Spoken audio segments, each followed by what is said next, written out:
قتل من دون دافع ومن دون شاهد، وعلى ما يبدو من دون دليل يساعد في التعرف على مشتبه به. هذه قضية سيكون استعمال العلم العدلي فيها حاسما.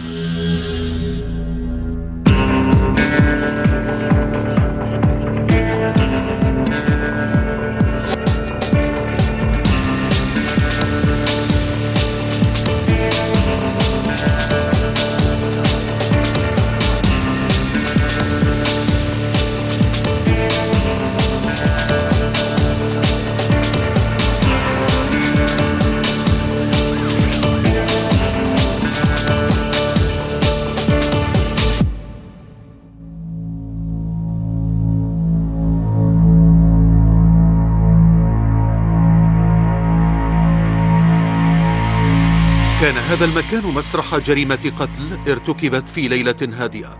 انتهت حياة الرجل المشرد بشكل وحشي بينما كان نائما هنا.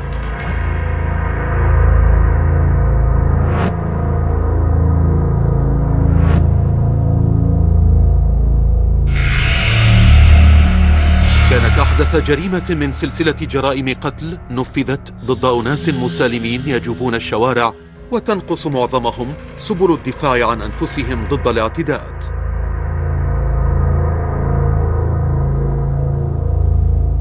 بينما كان رجل عند منتصف الليل يمر بجانب المكان لاحظ وجود بركة حمراء. حال اقترابه منها رأى منظرا بشعا.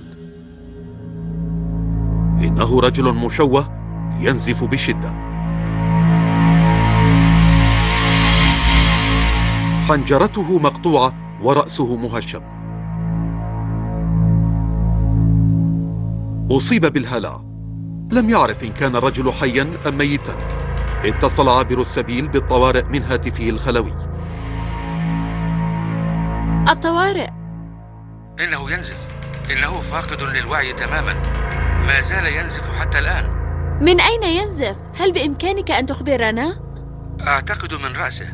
إنه ما زال ينزف. حسناً، أما زال يتنفس بالرغم من أنه فاقد لوعيه؟ إنه لا يبدو كذلك. ألا يبدو أنه يتنفس؟ إنه ينزف الآن. أصيب مواطنو هذه المدينة بالقلق بسبب العنف الذي ضرب مدينتهم. اتحدوا للحداد ولمنح الصوت لمن لا أصوات لهم. يجب أن نوقف حالات القتل. يجب أن نوقفها.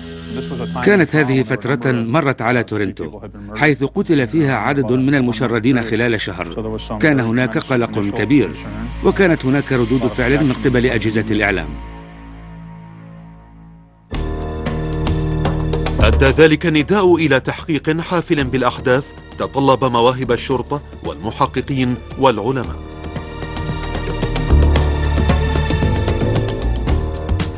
كلفت عدة فروع من العلم العدلي بحمل المسؤولية، من بينها أدلة الحمض النووي، وهي طريقة تمكن من تحديد المذنب. أول المحترفين الذين سيتعاملون مع هذه الجريمة المحققون الذين يواجهون مهمة إيجاد الأدلة. هذه القضية مثل أكثر القضايا بدأت بمكالمة هاتفية في منتصف الليل، وكان واضحا جدا بأن هذه كانت قضية من اختصاص فرقة جرائم القتل. وصلوا ووجدوا جثة الرجل المشرد بحنجرته المقطوعة ورأسه المهشم.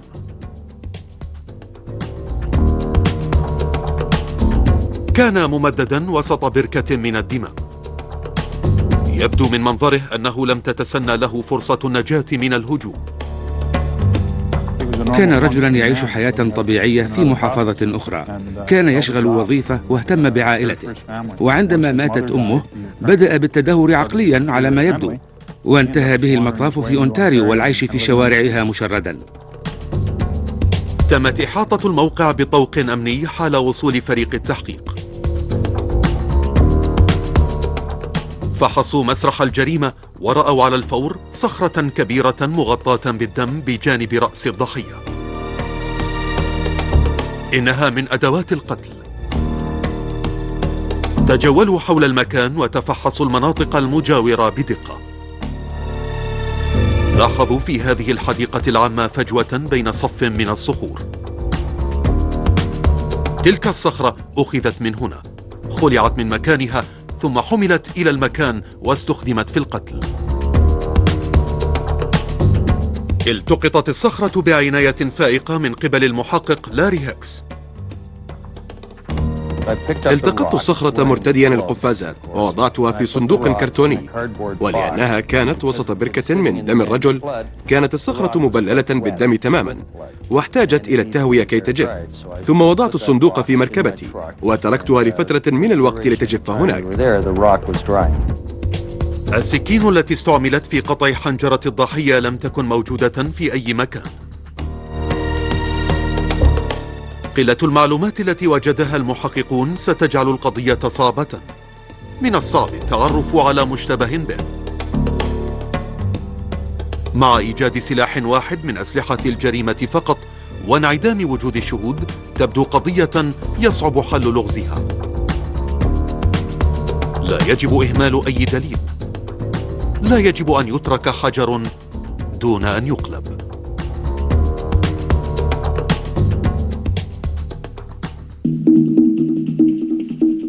لكي لا يتلوث مسرح الجريمة من قبل عابري السبيل، طوقت منطقة كبيرة جدا. أمعن الضباط والمحققون النظر بشكل منهجي في المنطقة بحثا عن أدلة محتملة. فحص كل جسم في المنطقة بعناية. يوجد هناك صندوق نفايات. بحث ضباط الشرطة في النفايات عن الأدلة مولين عناية خاصة كي لا يغيروا معالم ما قد يكون دليلا مفيدا لهم.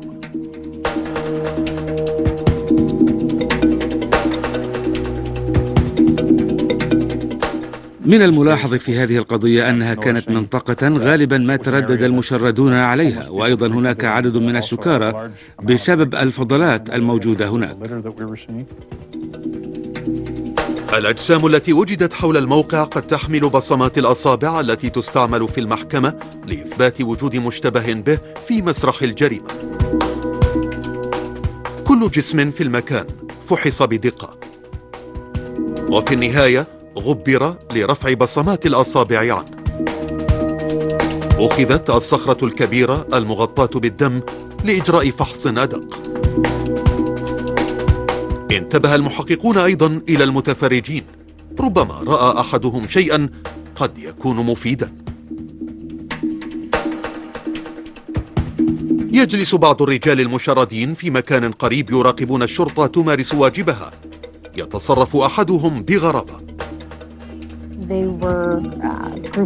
كانوا مجموعة من الناس وكانت أصواتهم عالية وضحكاتهم مستمرة، لكن واحدا منهم بشكل خاص كان أكثر صخبا، يجلب الانتباه إلى نفسه ويتصرف وكأنه يشاهد فيلم صور متحركة.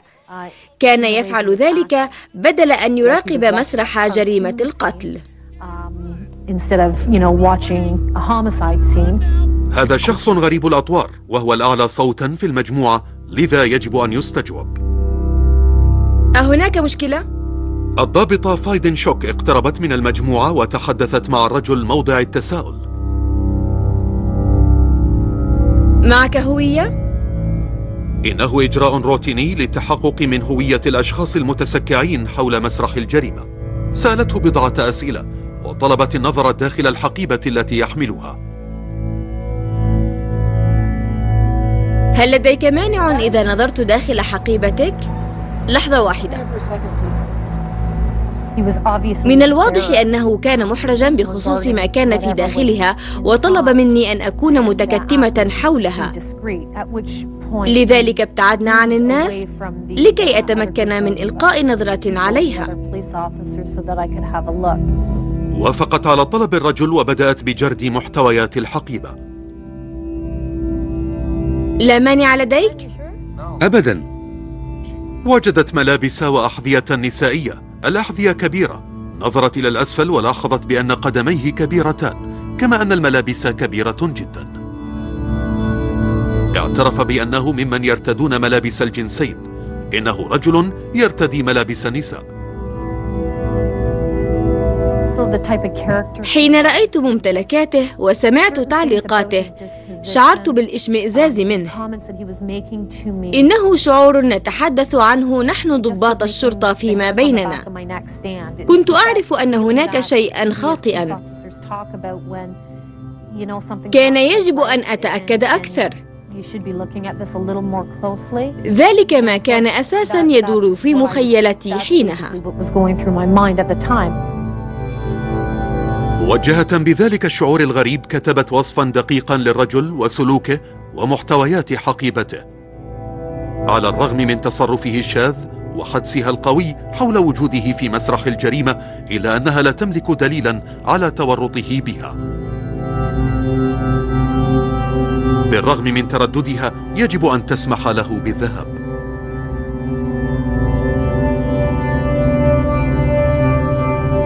بعد عدة أيام من الفحص الحذر للنفايات حصل المحققون على فرصتهم الأولى.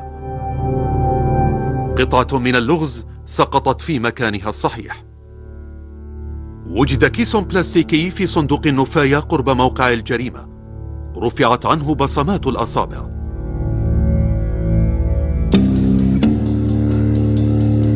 وظهرت بضع بصمات.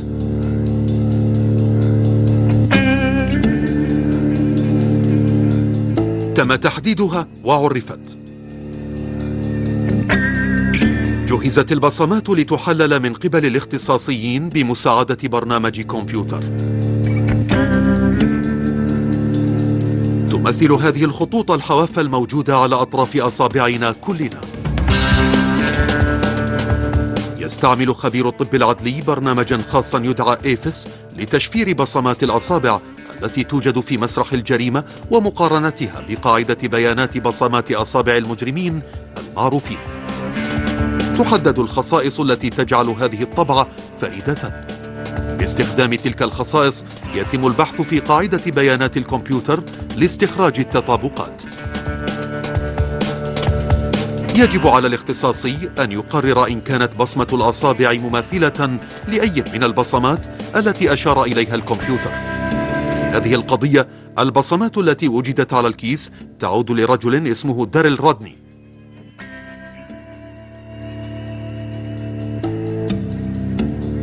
توصل المحققون بسرعة إلى دليل آخر وجد في موقع الجريمة.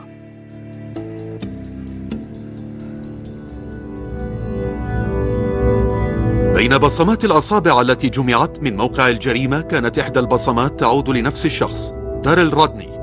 من الواضح أن رودني كان في مسرح الجريمة، لكن دون وجود دليل أقوى يعتمد عليه لا مبرر لتوقيفه. ثم سقطت قطعة لغز أخرى في مكانها الصحيح. اسم داريل رودني مألوف للمحققين. تم ربط الصلة مع الفرد المشاغب الذي تم استجوابه من قبل الضابطة فايدن شوك. لقد أعطاها اسمه وأراها هويته الشخصية. الآن لديهم الدليل الذي يربطه بمسرح جريمة القتل ويضعه في المكان وقت حدوث المأساة. ازداد الشك حول رودني مع مرور كل ساعة. باحثين بشكل حثيث عن أي شيء قد يعزز صلة رودني بمسرح الجريمة، أدرك المحققون أن هناك احتمالا لإيجاد صورة له وهو يتسكع حول موقع الجريمة ليلة القتل. بما أن الموقع يقع في منطقة مزدحمة من المدينة، فقد تكون آلات تصوير الفيديو في الأماكن العامة والمتاجر المجاورة صورت الناس الذين كانوا متواجدين هناك في وقت الجريمة. أغلب صور الفيديو غير حاسمة، لكن أحد الأشرطة حظي بفحص أدق. إنه يظهر رجلا في المنطقة المجاورة لموقع الجريمة. بعد فحص دقيق للصورة أكد المحققون أن ملابس الرجل على الشريط تتطابق مع الوصف الذي قدم من قبل الضابطة فايدن شوك للرجل في مسرح الجريمة. ساد الحماس الذي يرافق إحراز تقدم واعد ومفاجئ في التحقيق. الآن لديهم دليل غير قابل للدحض. رودني كان قريبا من موقع الجريمة خلال دقائق من وقوعها. إذا كان متورطا في هذه الجريمة فإن عودته إلى مسرح الجريمة قد تكون خطأه الكبير الأول. صدفوا أن المشتبه به كان غبيا وتصرف بطريقة لفتت انتباه الشرطة له. إيجاد دليل آخر أكد لهم أنهم على المسار الصحيح. أثناء بحثهم في قاعدة بيانات الشرطة أدركوا أن داريل رادني كان قد اتهم وأدين قبل سنوات لقتله شخصا مشردا. قد يكون سفاحا محترفا طليقا ولا أحد يعرف مكانه.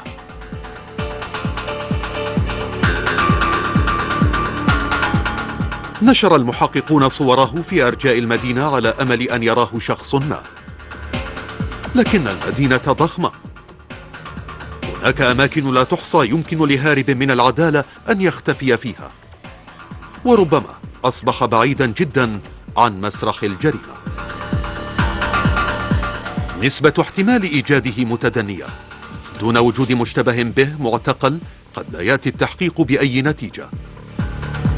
بحث ضباط الشرطة بعيون يقظة عن رجل يرتدي ملابس الجنسين ويمكن أن يطارد ضحيته القادمة. فجأة أتتهم فرصة سانحة.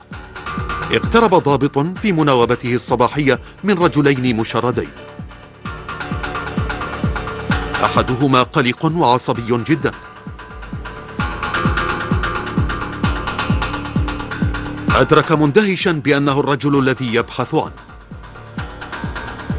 بالصدفة عثروا على داريل رادني. كان الحظ إلى جانب القانون هذا الصباح. هناك مذكرة توقيف أخرى بحقه بخصوص قضية أخرى، لذا كان قادرا على اعتقاله. لكن رغم اعتقال المشتبه به إلا أن الأدلة ضعيفة. تشير الأدلة نحوه، لكن الأدلة ليست حاسمة. يحتاج المحققون إلى ما هو أكثر بكثير. شعروا بالإحباط لأنهم بعد إيجاد الشخص الذي من المؤكد أنه ارتكب الجريمة الفظيعة لا يملكون الدليل القاطع لإدانته.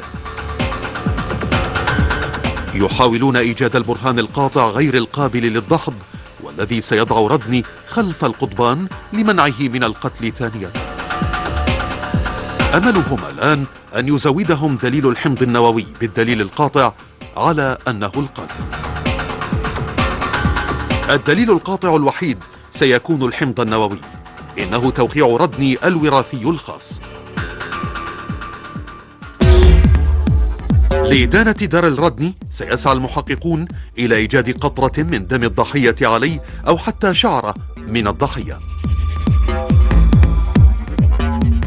إذا تمكنوا من إيجاد قطرة الدم أو الشعرة سيسعى العلماء العدليون لمطابقة الحمض النووي من الدم أو الشعرة بالحمض النووي لعينة معروفة أخذت من الضحية.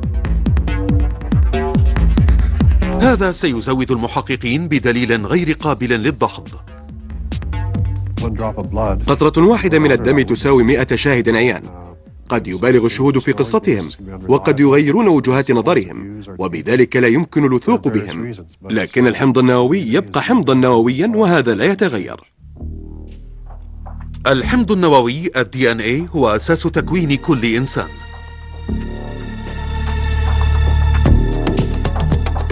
خصائصنا الفريدة كلون بشرتنا وعيوننا وشعرنا وميزاتنا مع ميلنا نحو الصحة والمرض محددة مسبقا من قبل الحمض النووي. باختصار، الحمض النووي هو الذي يجعل كل منا مختلفا عن الآخر. بما أن الحمض النووي لكل شخص مختلف فهو الأداة المثالية للتعرف على المذنب وتبرئة البريء. في قضيتنا يمكن للحمض النووي أن يثبت الصلة بين رادني والضحية. الفريق العدلي بقيادة سيسيليا هاغمان يقوم بمحاولاته الأولى لإيجاد آثار حمض رادني النووي على جسم الضحية. ربما جرى شجار قبل جريمة القتل، وربما نزف المهاجم. وفي في ذلك الدم بالطبع سيكون الحمض النووي.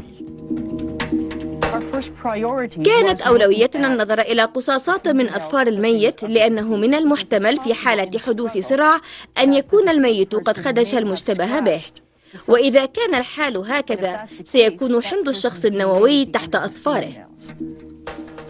انتهى التحليل بخيبة أمل وطريق مسدود. لم يجدوا شيئا ولا حتى من الجلد تحت أظفار الضحية. لم يكن هناك أي دم لردني على ملابس الضحية. نظرت سيسيليا هاغمان حينها إلى القضية من الزاوية المعاكسة. إذا لم يكن حمض المشتبه به النووي موجودا على الضحية، فإن الخطوة القادمة هي محاولة إيجاد حمض الضحية النووي على المشتبه به. في مسرح الجريمة هناك الكثير من الدم. الضحية ضرب بصخرة ثقيلة فسال الدم في كل مكان. فحص خبراء الطب العدلي نمط لطخات الدم. يمكن لأنماط اللطخة أن تكشف الكثير عما حدث في مسرح جريمة. نظر خبراء الطب العدلي إلى حجم وعدد وشكل وتوزيع القطرات. حاولوا في هذه القضية إعادة بناء الأحداث التي جرت ليلة الجريمة.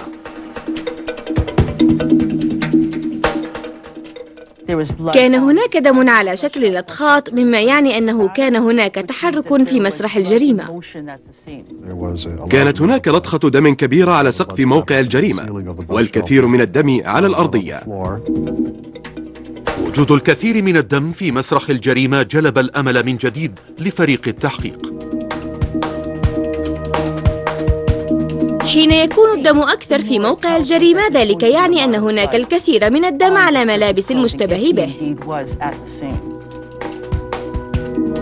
من المحتمل جدا وجود لطخات دم على ملابس المشتبه به. يجب أن تحلل الشرطة حاجياته. لكن هذا صعب، فهو رجل مشرد. أين ستجد الشرطة الملابس التي ارتداها في تلك الليلة؟ لا يملك بيتا، ولم تكن معه حين تم توقيفه. إنها معضلة للمحققين. ملابس ردني الملطخة بالدم نظريا قد تكون في أي مكان في هذه المدينة الواسعة. تصرف المشتبه به بشكل متغطرس، وأخبر المحققين بأنهم لن يتمكنوا من الإيقاع به أبدا. أقواله تشير ضمنا إلى أنه تخلص من الملابس التي ارتداها ليلة الجريمة، أو ربما أخفاها بشكل جيد جدا. ردني معتقل، ولكنه غير متعاون على الإطلاق. سألته حول ممتلكاته الشخصية وقلت له: إنك ستقبع في السجن لفترة، ماذا عن ممتلكاتك؟ وكان رده: لا تقلق، أنت لن تجدها أبدا، لا تقلق حولها، الأمر لا يخصك. مع ذلك حصلت الشرطة على فرصة كبيرة أخرى. جرى حديث بين ردني وضابط متنكر كسجين في مركز التوقيف. بالاستناد إلى تلك المحادثة، قرر المحققون بأن المكان الأكثر احتمالا لإيجاد حاجياته هو متنزه كبير في مدينة تورنتو.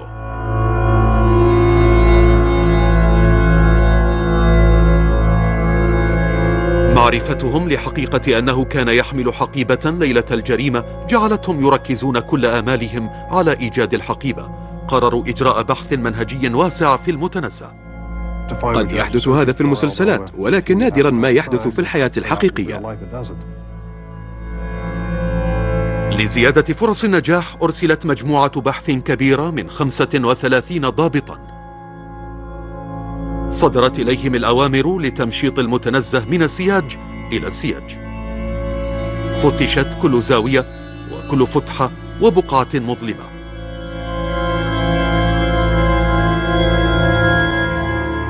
حالفهم النجاح.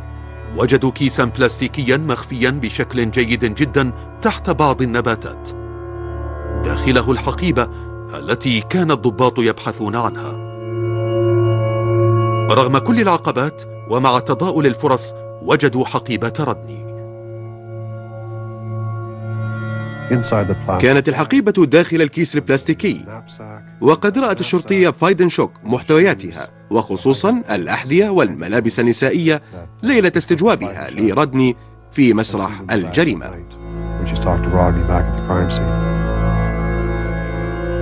جرد محتويات الحقيبة من قبل الضابطة فايدنشوك ليلة الجريمة تطابق مع محتويات الحقيبة تماما،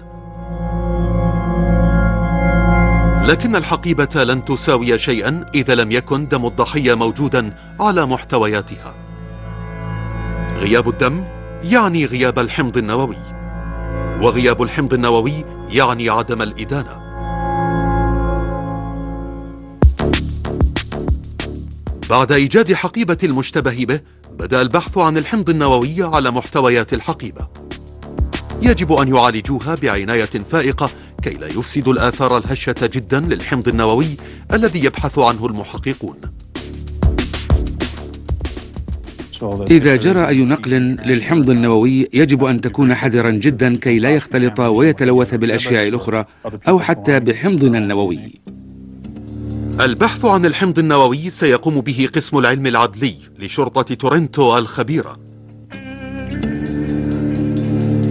العلماء يفضلون بداية تحليل العناصر. حددوا المواد التي قد تكون على صلة بدم الضحية. افترضوا أن أحذية ردني وملابسه النسائية كانت داخل الحقيبة أثناء جريمة القتل.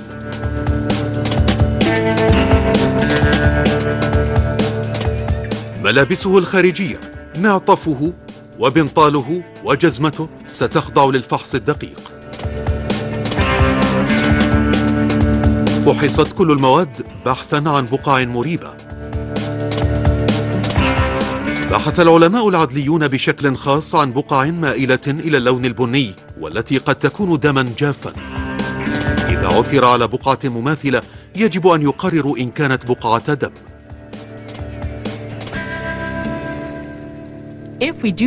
إذا وجدنا بقعا من الممكن أن تكون دما، لدينا اختبار كيميائي بسيط يتقصى وجود الهيموغلوبين، وإن وجدناه نعرف بأن لدينا دما هناك. المنطقة الملوثة من اللباس أو أي مادة تقطع بعناية وترسل إلى وحدة الحمض النووي. وحدة الحمض النووي مختبر حديث كالمختبرات الموجودة في أي جامعة أو مركز علمي. إنها مجهزة بالمعدات الحديثة التي تخدم وظيفتين، هما إيجاد آثار الحمض النووي وتحليلها. لإنجاز ذلك يجري علماء عدليون من أمثال جيري ألدرسون وسيسيليا هاغمان سلسلة من الاختبارات تشمل 4 خطوات.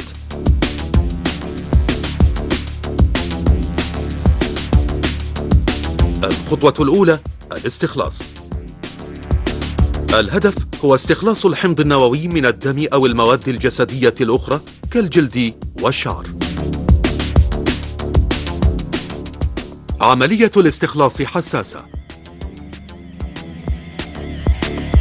يمكن أن يتلف الحمض النووي بسهولة. نستخلص الحمض النووي كيميائيا ونتخلص من كل شيء آخر. الاستخلاص عملية تنجز بالوسائل الكيميائية والترشيح. يكون المستخلص على شكل سائل يوضع في مثل هذه الأنابيب الصغيرة. تستعمل الطاردات المركزية لتركيز الحمض النووي المستخلص على المرشحات التي تستعمل في المرحلة القادمة. الخطوة الثانية حجم الكمية، فهذا يقرر إن كانت الكمية فعالة وقابلة لعمليات التحليل. يستخدم شفاط السوائل. يغطس كل غشاء في محلول سائل ويسخن في هذه الآلة. في نهاية هذه العملية تظهر النتيجة.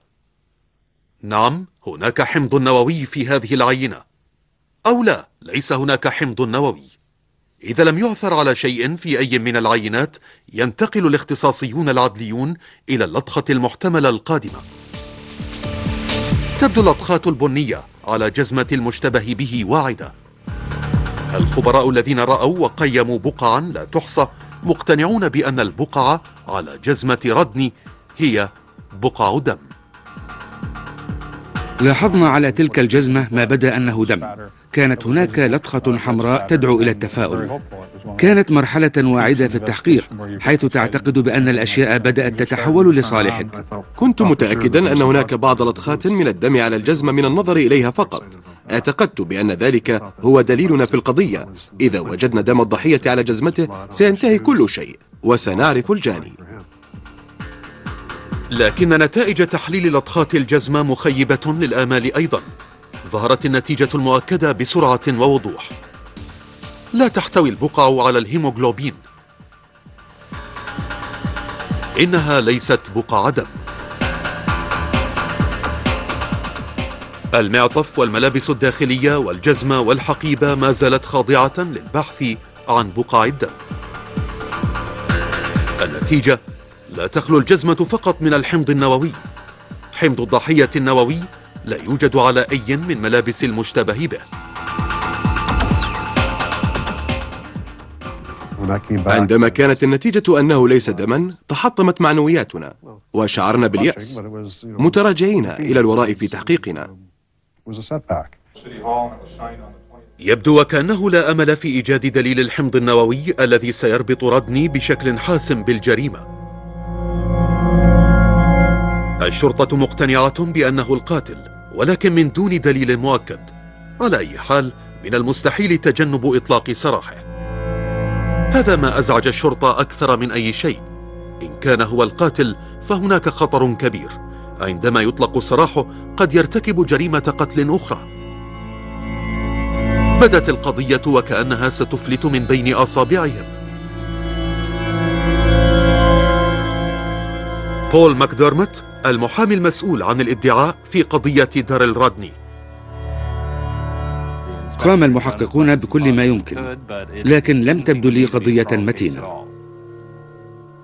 يبدو ذنب رادني واضحا.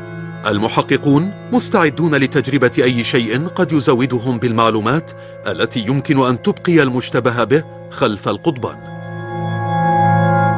كل آمالهم معلقة على إيجاد دليل قاطع.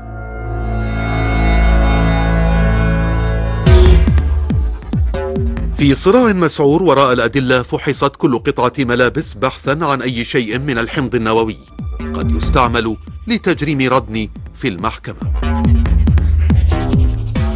لكن كل الاختبارات خرجت بنتائج سلبية. لم يجدوا قطرة واحدة من الدم ولا حتى شعرة واحدة. عدنا إلى الدكتورة هاجمان في القسم العدلي مع اقتراب موعد جلسة الاستماع التمهيدية، وتكلمت معها وقلت: تذكري بأنك وعدتِ. ليست لدينا الأدلة الكافية لنبقيه رهن الاعتقال. لنعد إلى خطوات تحليل الحمض النووي. عرفنا أول خطوتين: الاستخلاص والكمية. إذا وجد الحمض النووي في عينة مرتبطة بالمشتبه به، يجب نسخها لكي تحلل. الخطوة الثالثة في سلسلة التحليل تدعى التكبير. تقلد عملية التكبير الطريقة التي ينسخ الجسم الإنساني بها حمضه النووي الخاص. يبدأ كل إنسان الحياة كبويضة واحدة مخصبة. تقسم تلك البويضة نفسها إلى 2، ثم إلى 4، ثم إلى 8. يستمر الانقسام حتى يصل عدد الخلايا إلى البلايين التي تشكل الإنسان. مع كل مضاعفة تنتج نسخة عن الحمض النووي. هذا ينجز بفتح خصلتي لولب الحمض النووي المزدوج وإنتاج نسخ من الخصلتين. يمكن القيام بالشيء نفسه في مثل هذا المختبر العدلي. تنسخ مكونات الحمض النووي بلايين المرات لتسهيل التعامل مع الحمض النووي وتحليله. بدل أن ننسخ 46 كروموسوما، ننسخ مناطق الحمض النووي ال9 التي تهم العلماء. لا تنسخ كل الكروموسومات لأن الأغلبية من الناس يكون حمضهم النووي مماثلا لغيرهم. يدعى هذا الجهاز ثيرموسايكلر. يمرر الحمض النووي داخله عبر سلسلة دورات، وبحيث يتضاعف مع كل دورة عدد نسخ الحمض النووي.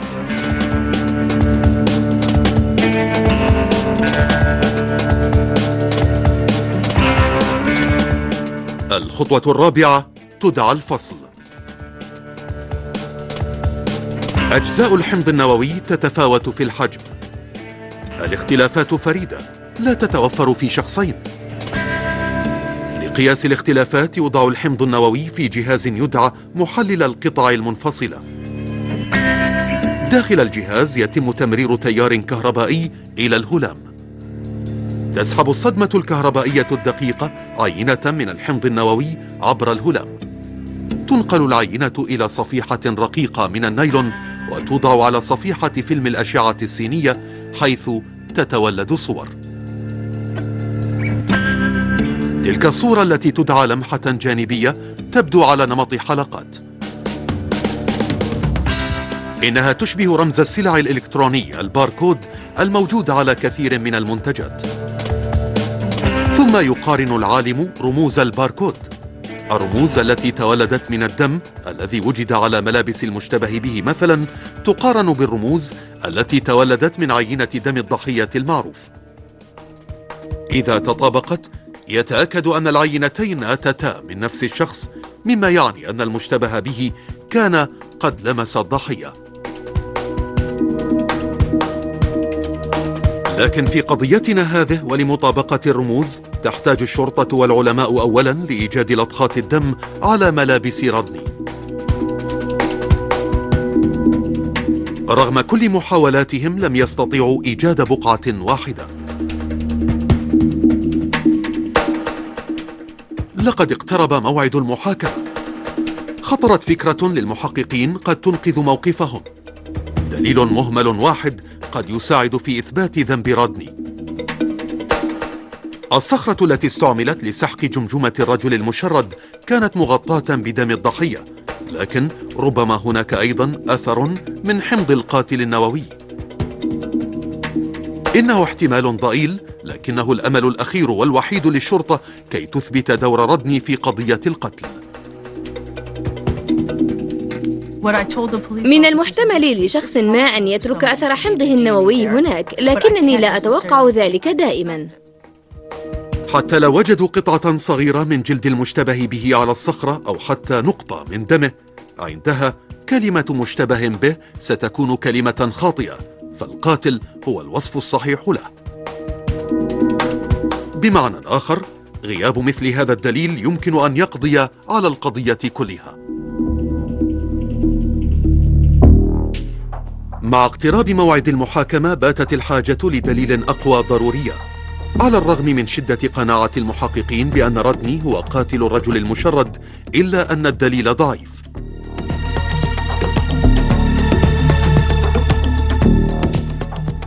كانت هناك فرصة جيدة له بأن لا يحاكم بتهمة القتل من الدرجة الأولى. لم يكن هذا متوقعا، لكنه كان مصدر قلق لنا، لأنني وللمرة الثانية أواجه إمكانية خروج رادني من المحكمة في نفس اليوم طليقا، وهذا أمر مفزع، لأنني آمنت كما قلت بأن الرجل أدين قبل ذلك وقتل قبل ذلك.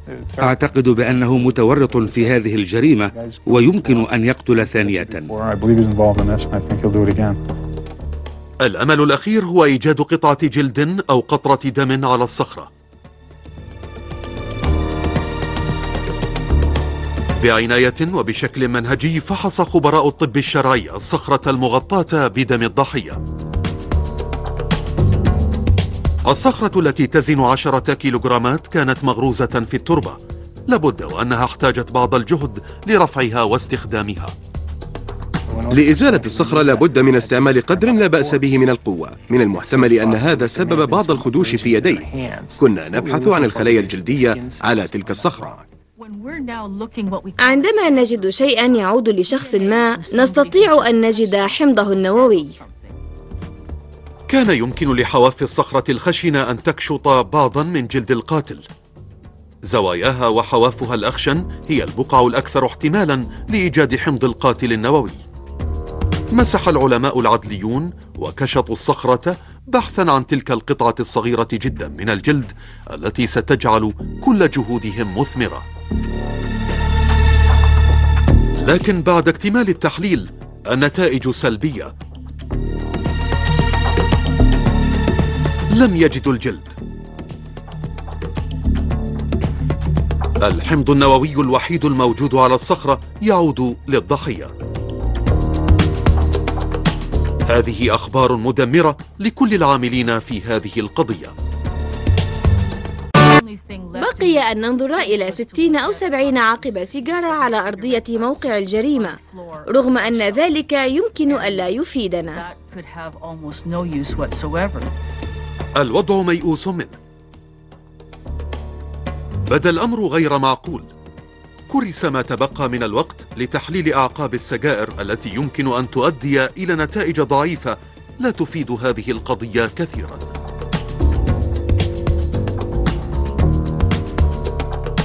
لكنهم لا يريدون الاستسلام. قرر فريق العلم العدلي إعادة تحليل الصخرة ثانية. من الضروري جدا للقضية أن يجدوا حمض المشتبه به النووي عليها. فجأة استلم المخبرون مكالمة من سيسيليا هاغمان التي طلبت منهم الحصول على عينة حمض نووي من المتهم. نحتاج عينة مقارنة تكون عادة إما دما أو شعرة مسحوبة أو لعابا معروف أنه أتى من شخص معين. طلبها يعني شيئا واحدا فقط، وهو أن التحليل الثاني للصخرة كان أكثر نجاحا من الأول. لابد أنهم وجدوا آثار الحمض النووي لشخص ثان وأرادوا مقارنته بحمض رادني النووي. بالإضافة إلى حمض القتيل النووي، هناك حمض نووي لشخص آخر على الصخرة. ذهب المحققون إلى السجن لأخذ عينة الدم من المتهم.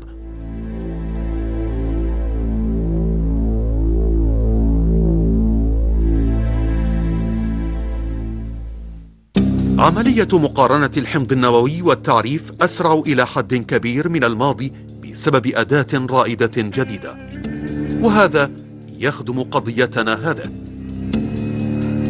جمعت قوة الشرطة في كافة أنحاء كندا قاعدة بيانات وراثية ساعدتهم حتى الآن في التوصل إلى نتائج مدهشة. عندما يدان أحد بجريمة خطيرة كالقتل كما في هذه القضية، تؤخذ منه عينة لسحب الحمض النووي، ثم تشفر وتضاف إلى قاعدة البيانات.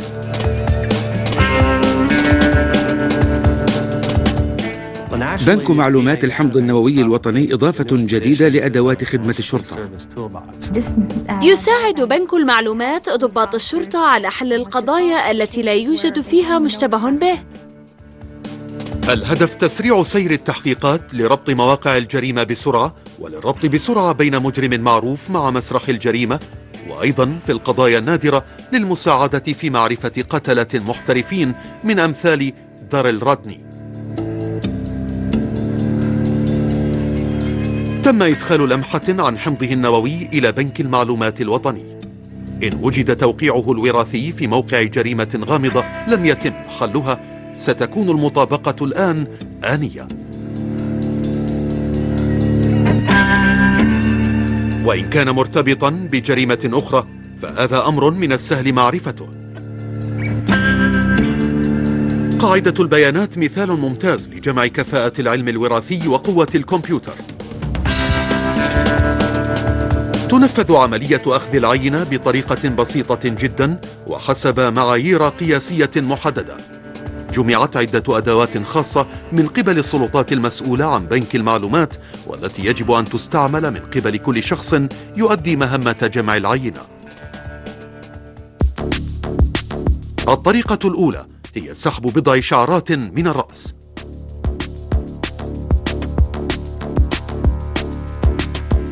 تثبت بشريط لاصق ببطاقة العينة. بالرغم من أن شعرة واحدة تعتبر كمية كافية لإجراء تحليل الحمض النووي، يؤمر الضابط الذي يؤدي المهمة بأخذ نصف دزينة من الشعرات كحد أدنى، ويجب أن تكون البصيلات متصلة بها. النوع الثاني مأخوذ من داخل فم المشتبه به. لا يعتمد كثيرا على استعمال لعابه بقدر الاعتماد على نزع خلايا الجلد من داخل الخد.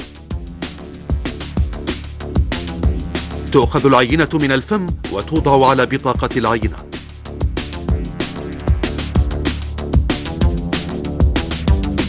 نوع العينة المفضل هو الدم، كما كان الحال في قضية داريل رادني. يطعن الضابط إصبع المشتبه به بمبضع صغير لاستخراج كمية بسيطة من الدم.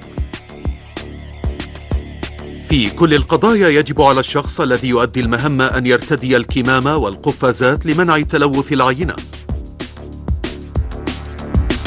عندما تصل العينة إلى بنك المعلومات تعالج بموجب توجيهات ثابتة، يعالجها ضابط مدرب خصيصا على ذلك، وعليه أن يكون حذرا كي لا يلوثها. يخصص لكل بطاقة عينة باركود أو رمز خاص. يسمح الرمز الخاص للضابط بتصنيف عينة الحمض النووي منفصلة عن المعلومات التي تمكن شخصا ما من تمييز المشتبه به. يتخذ هذا الإجراء لحماية سرية المجرمين المدانين. لا يمكن أن تميز العينة إلا بواسطة الباركود أو الرمز الخاص وبصمات الأصابع. تدخل المعلومات إلى الكمبيوتر الذي يستعمل برنامجا يدعى ستاكس. إنه برنامج صمم من قبل شرطة الخيال الملكية الكندية. مع العلماء العدليين طورنا عملية تتعقب في الحقيقة كل عينة تأتينا في أي وقت كان وتدمج بكل الأجهزة، وأصبح هذا مهما جدا لأنه يشكل الاستمرارية أو ما نسميه سلسلة الرعاية، ويتم الاهتمام بكل عينة على حدة. في حالة عينة الدم وبعد إدخال المعلومات ذات العلاقة إلى الكمبيوتر، ترسل العينة إلى المختبر، حيث تقوم آلة بفتح ثقوب صغيرة جدا في بقعة الدم الجافة، ثم تحفظ البطاقات لاستعمالها في المستقبل.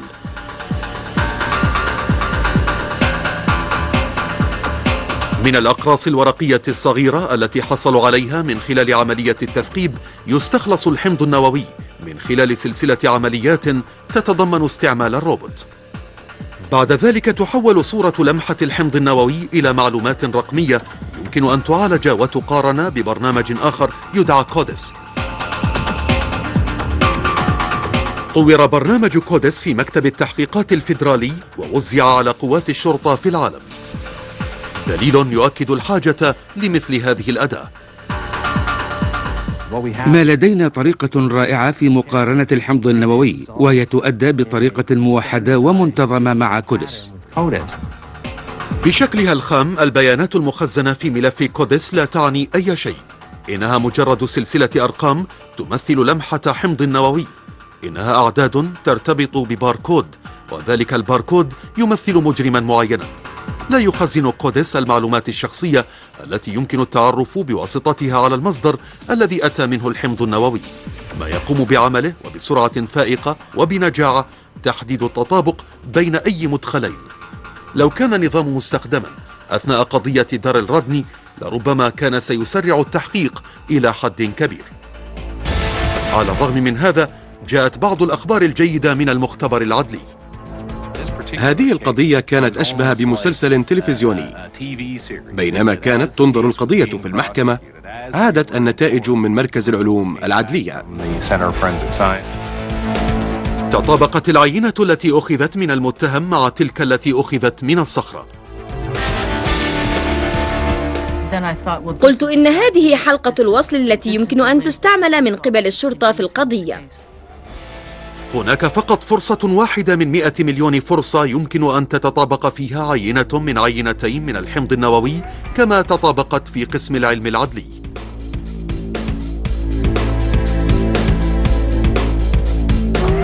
إذن فرصتك في إيجاد 2 من توقيع الحمض النووي في حالة تطابق نادرة للغاية. تغيرت طبيعة القضية بكاملها، تحولت مما كان برأيي قضية صعبة جدا لمحاكمتها إلى تهمة قتل قاطعة تقريبا.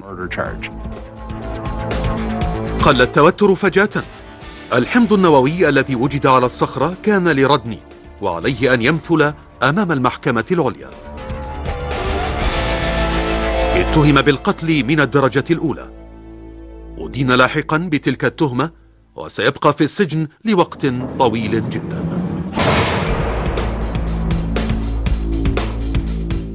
كان من الممكن أن لا يدان بدون دليل الحمض النووي. إذا كان إيجاد الحقيبة بمثابة تسجيل هدف، فإن إدانته بمثابة كسب كأس البطولة. حصلنا على الحمض النووي وانتهى كل شيء. كانوا يقولون في الماضي فحص الحمض النووي أداة المستقبل. أقول نحن الآن في المستقبل. من دون تلك التقنية والتقدم العلمي لخرج ذلك الرجل يبحث عن ضحيته القادمة. قصة قضيتنا نهايتها سعيدة. قاتل عنيف لا يمكن التنبؤ بما قد يقدم عليه وضع في السجن. كان ذلك بفضل عمل الشرطة الجيد واستعمال الدليل العدلي.